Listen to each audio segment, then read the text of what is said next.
আসসালামু আলাইকুম। আশা করি ভালো আছেন সবাই। তো আপনাদের দোয়া এবং ভালোবাসায় আল্লাহ আমারও খুব ভালো রাখছে। তো আপনারা বর্তমানে আমাদের দেখতেছেন আমি সুপারি গাছের চারা অর্থাৎ তামুল গাছের চারা এখানে উঠাইতেছি বিক্রি করার জন্যে। তার মানে একজনে অর্ডার করছিল ভিডিও দেখে, আর ওই হিসাবে উঠিয়ে আমি পিলপিলিতে উঠিয়ে তারে পৌঁছিয়ে দিছি। যাই হোক, বহুত জনে কমেন্ট করেন যে ভাই আমারে পৌঁছিয়ে দিয়ে হারবেন না। তো আমি আসলে সবাইরে কই যে আবেন চারা দেখবেন তারপরে নেবেন।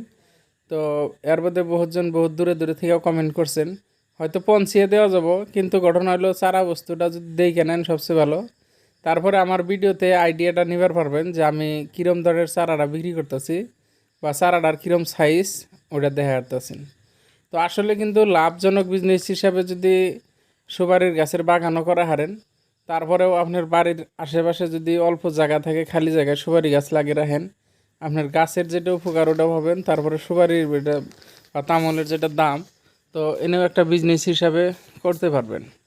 তো যাই হোক, আমার চারা কিনে যেভাবে বিক্রি করতেছি আর কি, আর আমার এই চারাটা হলো একদম দাগের মধ্যে ফেলাইছি। আর এই চারাটার বয়স হলো 2 বছর। তো সবচেয়ে বড় কথা হলো আপনারা হাট বাজারে যেটা চারা পান, ওই চারার গুঁড়ায় মাটি থাকে না এরকম, বা ওই চারাখানা বিশ্বাস করে মানুষ একদম বহুত ঘন ঘন করে ফেলায়। দেখা যায় যে চারাখানা বড় হইতে হইতে লম্বা হয় ঠিকই, কিন্তু গাছ কিনে একবার চিকন থাকে। আর আমার গাছটা যেরকম সাইজ দেখতেছেন, যে যেখানে লম্বা তুলনা হিসাবে বাজারের জন্য চারা থাকে ওর চেয়ে কিন্তু গুঁড়া বহুত মোটা। আর মোটা থাকার কারণে এই চারাটা যে কোনো জায়গায় নিয়ে কাটবেন, এর মধ্যে আর কোনো খোঁড়াকে আটকে দেওয়া লাগবে না। কারণ এর এমনি মাটির মধ্যে গোড়ায় যেটা মাটি আছে, তারপরেও গাছটা মোটা, যেভাবে খাইরে রাখবেন ওইভাবেই লাগিয়ে ধরবো আর কি। তো আপনারা চারা কিনতে এই বস্তুটা খেয়াল করবেন। আর আমার থেকে যারা যারা চারা নিবার চাইতেছেন, তো আমি কিন্তু চারা যেটি বিক্রি করছি অলরেডি, ওই বাইসে বাইসে বড় কটাই বিক্রি করছি বা বড়টাই বিক্রি করে আসি। বা এরপরেও যদি কেউ নেন, আয়ের দেখে নেবেন, বা আমি যদি তুলে দিই বড় বড়টাই তুলে বিক্রি করুম আর কি। আর ছোটো যেটি থাকবো এইবার বিক্রি না হয় আগামী বছর হবো, কারণ এটি আমার 2 বছর বয়স হয়ে গেছে।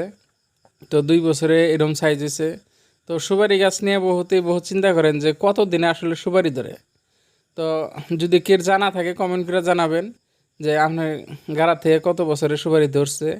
তো আর আপনি যদি বাণিজ্যিকভাবে সুপারি চাষ করবার চান, তাহলে আপনি সুপারি ধরার আগ পর্যন্ত প্রত্যেক বছর চারা হরিয়ে হরিয়ে কারা লাগবো।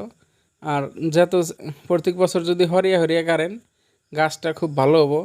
আর গাছটা অল্প ছোটো সাইজ থাকতে কোনো সুপারি ধরবো। তো এটা আমার মানে নিজে যেটুকু করছি ওই হিসাবে, তো এইটুকু এক্সপিরিয়েন্স হয়েছে আর কি। যে প্রত্যেক বছর যদি আপনি সুপারি গাছ, আমি ইউটিউবে দেখছি যে কত কত চারা মানে সুপারি ধরার পরেও হরিয়ে গেছে। তো হয়তো প্রথম প্রথম সুপারি আছে তারপরে হরিয়ে গেছে, কিন্তু তারপরে কিন্তু হরানটা কষ্ট। তো কিন্তু যাই হোক, হরাইলে যে গাছটা মরবো ওটা না, আসলে সময় বুঝা হরান লাগবো। তো যদি আপনি মানে যেটা সিজন আর কি, হয়তো ঠান্ডা সিজনে যদি সুপারি গাছ হরানোরা করেন, ওটা আপনি ফায়দা পাবেন না। তো গরমের সময় হরানোরা করবেন, দেখবেন যে গাছ কিনে কোনো মরবো না, লাগিয়ে ধরবো, খুব ভালো হবো।